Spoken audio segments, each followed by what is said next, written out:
Hello friends, पिछली video की तरह से इस वीडियो में भी हम लोग आधुनिक भारत के एक हिंदू साम्राज्य के बारे में डिस्कस करेंगे। और उस साम्राज्य के बारे में डिस्कस करने से पहले पिछली वीडियो में किए गए जो क्वेश्चन थे मैं उसका जवाब दे दूँ। पिछली वीडियो में मैंने आपसे दो प्रश्न किए थे। पहला प्रश्न था कि किस पुर्तगाली गवर्नर जनरल ने पॉलिसी ऑफ इम्पेरियलिज्म को इंट्रोड्यूस किया था, तो उसका सही जवाब है अल्फांसो दी अबुलकर। दूसरा क्वेश्चन था कि किस मराठा पेशवा ने बैशीन और सेल्सिट नामक जगहों को पुर्तगालियों से जीता था, तो उसका सही जवाब है बाजीराव फर्स्ट। अब हम बात करते हैं मराठा साम्राज्य की। मराठा साम्राज्य को हम लोग दो भागों में अध्ययन कर सकते हैं। पहला था 17वीं शताब्दी से लेकर के औरंगजेब की मृत्यु तक, इसमें शिवाजी, शाहजी भोसले, संभाजी, साहूजी, राजा राम इत्यादि हुए। दूसरा था औरंगजेब की मृत्यु के उत्तरार्ध में। औरंगजेब की मृत्यु के उत्तरार्ध में जो मराठा साम्राज्य था उसकी सारी बागडोर पेशवाओं के हाथ में चली गई थी। छत्रपति नाम मात्र का राजा रह गया था और उस समय मराठा साम्राज्य न होकर के मराठा सरदारों का एक संघ बन चुका था। अब हम बात करते हैं कि आखिर मराठों का उदय कैसे हुआ, मराठा साम्राज्य बना कैसे। मराठा शब्द जो है वो शिवाजी के द्वारा यूज किया गया उन लोगों के लिए जो महाराष्ट्र के आसपास या महाराष्ट्र में रहते थे और मराठी बोलते थे। अब मराठा साम्राज्य या मराठों के उदय के पीछे जो कारण थे उसमें सबसे पहला कारण था भौगोलिक कारण। मराठों की वो पथरीली ज़मीन, वो उबड़ खाबड़ ज़मीन उन्हें शारीरिक और मानसिक रूप से सुदृढ़ बनाती थी। और मराठा साम्राज्य के उदय से पहले भी मराठी जो थे वो विभिन्न सरदारों के यहाँ जाकर के अंगरक्षक के रूप में सेवा दिया करते थे। दूसरा कारण था भक्ति आंदोलन। मराठों के भक्ति आंदोलन में जो थे वो संत ज्ञानेश्वर, संत तुकाराम, समर्थ गुरु रामदास, इन लोगों ने मराठों के लोकल लैंग्वेज अर्थात मराठी भाषा में जाकर के धर्म का प्रचार प्रसार किया। इन्होंने महाराष्ट्र धर्म का प्रचार प्रसार किया। एक महाराष्ट्र धर्म जो था एक ऐसा धर्म था जो हिंदू धर्म में प्रचलित कुरीतियों को दूर करने के बाद बनाया गया था, जिसमें था बहुदेववाद का अंत, स्त्रियों की स्थिति में सुधार, कर्मकांड की जगह भक्ति भावना को अधिक प्रधानता देना। इसी क्रम में समर्थ गुरु रामदास ने देवबोध नामक ग्रंथ की रचना की। अब हम आगे चलते हैं तो तीसरे कारण की तरफ बढ़ते हैं। तीसरा कारण जो था वो था औरंगजेब की हिंदू विरोधी नीति। औरंगजेब की हिंदू विरोधी नीतियों के कारण बहुत सारे छोटे मोटे साम्राज्यों का भारत में उदय हुआ था। इसी क्रम में मराठा साम्राज्य का भी उदय हुआ था। चौथा हम बात करते हैं तो चौथा कारण था दक्षिण में मुगलों की तात्कालिक राजनीतिक स्थिति। चूँकि दक्षिण में जो मुगलों की स्थिति थी वो अकबर की मृत्यु के पश्चात दक्षिण में मुगलों की जो पकड़ थी वो धीरे धीरे कम पड़ने लगी थी, जिसका लाभ मिला मराठा साम्राज्य को उदय में। लास्ट कारण जो था वो था शिवाजी का चमत्कारिक व्यक्तित्व। मराठा साम्राज्य के उदय का या मराठा साम्राज्य की स्थापना, स्वराज्य की स्थापना का श्रेय जो था वो जाता है शिवाजी को। शिवाजी एक कुशल नेतृत्वकर्ता, एक कुशल प्रशासक थे और साथ ही साथ इनमें एक विशेष शक्ति थी जिसके कारण इन्होंने पूरे महाराष्ट्र को एक संगठित करके रखा था। अब हम शिवाजी के पूर्वजों पर सबसे पहले बात कर लें तो जो शिवाजी के पूर्वज थे वो मेवाड़ के सिसोदिया वंश के कहे जाते हैं। 1303 ईस्वी में जब मेवाड़ पर अलाउद्दीन खिलजी ने आक्रमण किया तो उसमें सिसोदिया वंश के एक राजा सज्जन सिंह महाराष्ट्र चले आए, जिनकी अगली पीढ़ी में कर्ण सिंह और शुभकर्ण सिंह नाम के दो व्यक्ति हुए। शुभकर्ण सिंह के जो वंशज थे वो भोसले कहलाए और इन्हीं में बालाजी भोसले के जो दो पुत्र थे मालोजी और बिट्ठो जी, तो मालोजी के पुत्र जो थे वो थे शाहजी भोसले जो कि शिवाजी के पिता थे। मालोजी भोसले जो है वो लखूजी यादव जो देवगिरी के यादव वंश के थे उनके यहाँ उनके अंगरक्षक के रूप में काम करते थे। लखूजी यादव की पुत्री जीजाबाई से ही शाहजी भोसले का विवाह हुआ था। फिर हम बात करते हैं सन 1620 ईस्वी की। 1620 ईस्वी में शाहजी भोसले के नेतृत्व में कुछ मराठा जो है सबसे पहले मुग़ल सेना में शामिल हुए थे। उस समय मुग़ल का जो शासक था वो जहांगीर था। अब ये मुग़ल सेना में गए, इसके पहले इन्होंने लखूजी यादव के यहाँ अंगरक्षक के रूप में काम किया। फिर उन्होंने अहमदनगर के तत्कालीन सुल्तान मलिक अंबर के यहाँ भी काम किया। फिर वापस से मलिक अंबर के यहाँ आए थे, उसके यहाँ अंगरक्षक के रूप में काम किया और उसी दौरान 1624 ईस्वी में भातवाड़ी का युद्ध हुआ था। इस भातवाड़ी के युद्ध में बीजापुर के सुल्तान ने और लखुजी जादव ने मुग़लों का साथ दिया था, जबकि साजी भोसले और मलिक अंबर अहमदनगर की तरफ से युद्ध किए थे। इसमें अहमदनगर की विजय हुई थी और शाहजी की कीर्ति बहुत चारों तरफ फैल गई थी, जिससे भयभीत होकर के मलिक अंबर के खिलाफ षड्यंत्र रचने लगा, जिससे नाराज होकर के शाहजी भोसले पुनः बीजापुर के सुल्तान के साथ काम करने चले गए।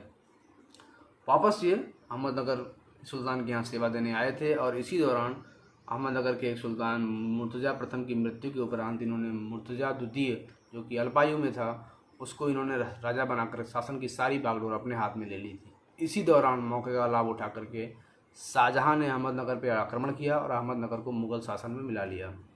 इसके बाद शाहजी भोसले दक्षिण की तरफ चले गए। कर्नाटका में इन्होंने 2 विजय की। एक था इक्कोरी का विजय, जो 1637 ईस्वी में इन्होंने किया था। 1640 ईस्वी में इन्होंने बेंगलोर विजय की और वहीं पे शासन प्रशासन देखने लगे थे। अब हम बात करते हैं शिवाजी के बारे में। शिवाजी का जन्म 10 अप्रैल 1627 ईस्वी को शिवनेरी के किले में हुआ था और शिवनेरी देवी के नाम पे ही इनका नाम शिवाजी रखा गया। शिवाजी के संरक्षक जो थे वो थे दादाजी कोंडदेव, जो शाहजी भोसले के परम मित्र थे और पूना का शासन प्रशासन देखते थे। शिवाजी के गुरु थे समर्थ गुरु रामदास। शिवाजी के जीवन पर समर्थ गुरु रामदास की बातों का बहुत गहरा प्रभाव पड़ा था। इनकी माता का नाम था जीजाबाई, जो लखुजी जादव की पुत्री थी। इनके पिता शाहजी भोसले वंश के थे। अब शिवाजी की जो पहली विजय थी वो 1643 ईस्वी में सिंहगढ़ की विजय थी। 1646 ईस्वी में इन्होंने पुनः तोरण और राजगढ़ की विजय की। 1647 ईस्वी में इन्होंने कोंडाना विजय की। इसी कोंडाना विजय के पश्चात शिवाजी के पुत्र संभाजीराव को बीजापुर के सुल्तान ने बंदी बना लिया गया था। फिर 1648 ईस्वी में बीजापुर के सुल्तान से संधि के उपरांत और कोंडाना को वापस लौटाने के बाद उन्होंने संभाजी को मुक्त किया था। 1657 ईस्वी में शिवाजी और मुग़लों के बीच पहला संघर्ष हुआ, जुन्नार और अहमदनगर के संघर्ष के समय में, जिसमें शिवाजी पीछे हट गए थे। 1657 ईस्वी में शिवाजी ने फिर कोंकण विजय की। अब शिवाजी की इस बढ़ती लोकप्रियता से नाराज होकर के बीजापुर के सुल्तान ने अपने एक प्रमुख सरदार अफजल खान को 1659 ईस्वी में शिवाजी को मारने के लिए भेजा। अफजल खान ने एक दूत भेजकर शिवाजी को मिलने के लिए बुलाया। शिवाजी अफजल खान के इस छल कपट से भली भांति परिचित थे, इसलिए उन्होंने जंगल में पहले ही अपनी सेनाओं को छुपा रखा था। शिवाजी की युद्ध नीति में छद्म युद्ध एक बहुत बड़ा कारण था उनकी विजय का। अब अफजल खान से जब ये मिलने गए तो इन्होंने अपने 2 प्रमुख अंगरक्षक, एक जो थे जीवमल, दूसरे थे शंभू जी के साथ, ये उससे मिलने गए। अफजल खान भी इनसे मिलने आया, लेकिन वो सशस्त्र आया और वो भी 2 अंगरक्षक के साथ आया, जिसमें से एक प्रख्यात तलवारबाज सैयद बांदा था। वहाँ इन्होंने अफजल खान को परास्त करके मार डाला। अब इनकी लोकप्रियता दक्षिण भारत से उत्तर भारत की तरफ भी धीरे धीरे शिफ्ट होने लगी थी, जिससे रुष्ट होकर के औरंगजेब ने अपने मामा शाइस्ता खान को दक्षिण का सूबेदार नियुक्त किया और शिवाजी को मारने का आदेश दिया। शाइस्ता खान बीजापुर के सुल्तान से मिलकर मराठों की बहुत सारी राज्य के टुकड़ों को जीत लिया था, जिसमें से पूना था, कल्याण था, जिसको वो जीत चुका था। अब पूना में ही वो जब रात्रि विश्राम कर रहा था तो 15 अप्रैल 1663 ईस्वी को मध्य रात्रि के समय शिवाजी ने उसके किले पे आक्रमण किया और उसके पुत्र को मार डाला और उसका एक अंगूठा कट गया था। अब औरंगजेब बहुत ज़्यादा नाराज़ होकर के जयसिंह को दक्षिण की कमान सौंपता है और उसे असीम शक्तियाँ देता है। इसके उपरांत जयसिंह और शिवाजी के बीच पुरंदर की संधि होती है। ये संधि एक शिवाजी के लिए अपमानजनक संधि थी, क्योंकि इस संधि में शिवाजी को अपने जीते हुए 35 किलो में से 23 किले मुग़लों को देने पड़े और शिवाजी मुग़ल सेना के साथ काम करने के लिए बाध्य हो गए थे। हालांकि मुगलों ने उनके पुत्र संभाजी को 500 मनसब देने का वादा भी किया था। अब शिवाजी का राज्याभिषेक। शिवाजी का राज्याभिषेक 6 जून 1674 ईस्वी को रायगढ़ में हुआ था और इनका राज्याभिषेक कराया था काशी के प्रख्यात विद्वान विश्वेश्वर भट्ट गाग भट्ट ने। इसी दौरान इनकी दूसरा विवाह भी हुआ था। शिवाजी की जो ये राज्याभिषेक था उसके कुछ ही दिनों के बाद 17 जून 1674 को उनकी माता जीजाबाई का निधन हो गया, जिसके बाद पुनः उनका राज्याभिषेक हुआ और ये राज्याभिषेक जो था वो तांत्रिक विधि से कराया गया था। अब शिवाजी की जो अंतिम दिन थे उसमें उन्होंने कर्नाटक विजय किया था और जिंजी का विजय 1678 ईस्वी में जिंजी का विजय शिवाजी के जीवन का आखिरी विजय था।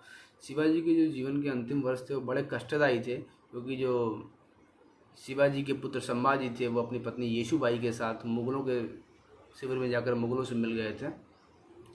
1680 ईस्वी में शिवाजी का निधन हो गया था। अब हम बात करते हैं मराठा साम्राज्य के प्रशासन के बारे में। तो जो मराठा साम्राज्य का प्रशासन था वो प्राचीन हिंदू सिद्धांतों पर आधारित था। प्रशासन की सारी बागडोर राजा के हाथ में थी, शिवाजी के हाथ में सारी बागडोर हुआ करती थी। शिवाजी के प्रशासन में अष्टप्रधान परिषद हुआ करते थे, जिसकी नियुक्ति शिवाजी करते थे। सबसे खास बात कि शिवाजी की इस अष्टप्रधान का कोई भी मंत्री के कोई भी पद अनुवांशिक नहीं था। कालांतर में पेशवा का पद अनुवांशिक हो गया था। अब हम बात करते हैं अष्टप्रधान में कौन कौन से थे पद, मंत्री कौन कौन से थे। सबसे पहला था पेशवा या मुख्य प्रधान।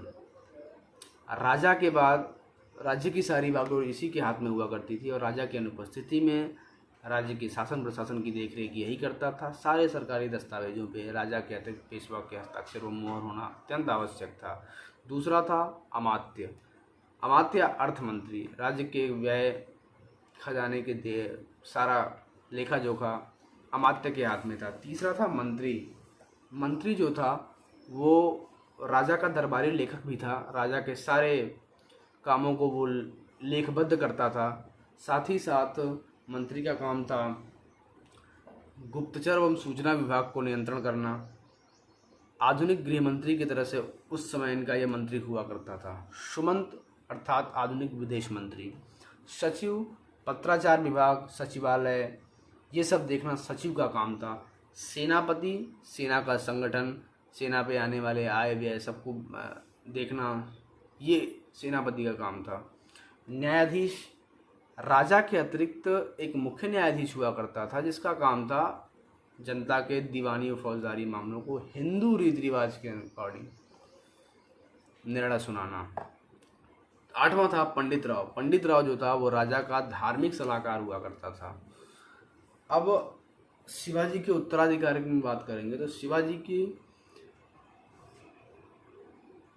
2 पुत्र राजा राम और संभाजी में उत्तराधिकार की लड़ाई हुई थी। जिस समय शिवाजी की मृत्यु हुई थी उस समय संभाजी थे वो मुगलों के अधीन थे, मुगलों के द्वारा बंदी बनाए गए थे। 1 साल के बाद उन्हें पुनः रिहा किया गया। तो शिवाजी की मृत्यु के तत्काल बाद 21 अप्रैल 1680 को राजा राम को मराठा साम्राज्य की गद्दी पर बैठाया गया। कालांतर में 21 जुलाई 1680 को उन्हें हटा करके संभाजी ने शासन की सारी बागडोर अपने हाथ में ले ली थी। संभाजी के समय में राज दरबार में बहुत सारे षड्यंत्र हुआ करते थे और उनका जो था मराठी शासकों पे मराठी की प्रशासन में जितने व्यक्ति थे उनमें विश्वास बहुत कम था। इसी दौरान अष्टप्रधान में विघटन भी हुआ था। तो इन्होंने एक उत्तर भारतीय ब्राह्मण जिसका नाम था कवि कलश को शासन की सारी बागडोर दे दी थी और उनका ये विश्वास पात्र बन गया था। संभाजी की बढ़ती लोकप्रियता से रुष्ट होकर के औरंगजेब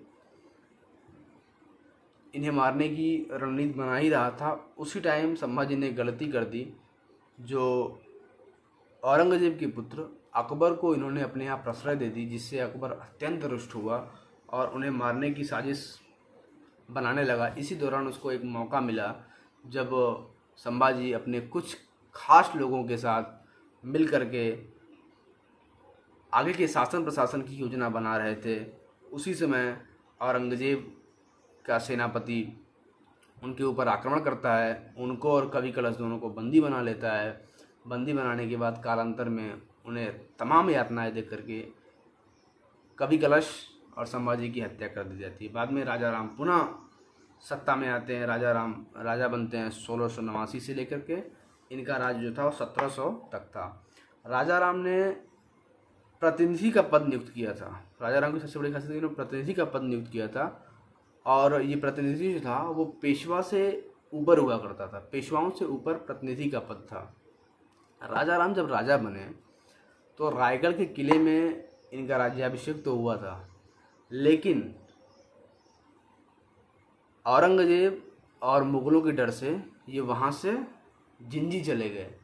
अब औरंगजेब ने सेना की कुछ टुकड़ी जुल्फ़िकार खान के साथ भेजी, और जिस जुल्फ़िकार खान ने 8 साल तक जिंजी के किले में इन्हें कैद रखा था और उस किले को चारों तरफ से घेर रखा था, किसी तरह से ये वहाँ से बच करके सतारा की तरफ आए और सतारा को इन्होंने अपनी राजधानी बनाई।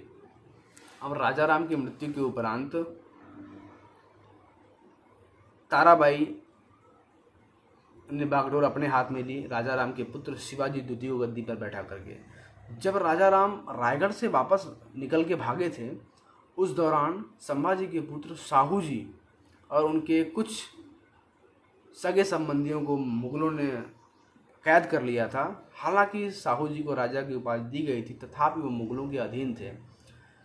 राजा राम की मृत्यु के पश्चात 1707 में जुल्फ़िकार के कहने पर उनको आज़ाद किया गया था, और 1707 में उनकी आज़ादी के समय ही ताराबाई और साहू जी में एक युद्ध हुआ था, जिसमें साहू जी विजयी रहे थे। कालांतर में जब शिवाजी द्वितीय जो शिवाजी द्वितीय राजा राम का पुत्र था, उसकी मृत्यु के पश्चात जब संभाजी द्वितीय गद्दी पर बैठा, तो साहू जी और संभाजी में एक संधि हुई, जिस संधि से मराठा साम्राज्य 2 भागों में बंट गया। पहला उत्तरी महाराष्ट्र, जिसकी राजधानी सतारा थी, जहाँ पे साहू जी का राज था। दूसरा था कोल्हापुर, दक्षिणी महाराष्ट्र, जहाँ पर शिवाजी का राज था। अब साहू जी के जो संकट काल में साथ दिया बालाजी विश्वनाथ, उसको उन्होंने सेनाकार्ते का पद बना करके सेनाकार्ते बनाया, और यहीं से पेशवाओं का पद जो हुआ वो आनुवंशिक बनता चला आया। मराठा साम्राज्य के बारे में सर जगन्नाथ सरकार लिखते हैं कि शिवाजी को मैं हिंदू जाति का अंतिम सक्रिय और राष्ट्र निर्माता शासक मानता हूँ। अब पिछले वीडियो की तरह से इस वीडियो में भी मेरे 2 क्वेश्चन हैं। पहला क्वेश्चन ये है कि शिवाजी की कौन सी पत्नी शिवाजी के साथ सती हुई थी, और दूसरा क्वेश्चन है पहला क्वेश्चन है कि शिवाजी की कौन सी पत्नी शिवाजी के साथ सती हुई थी, और दूसरा क्वेश्चन है कि मराठा प्रशासन में पागा किसे कहते थे। धन्यवाद।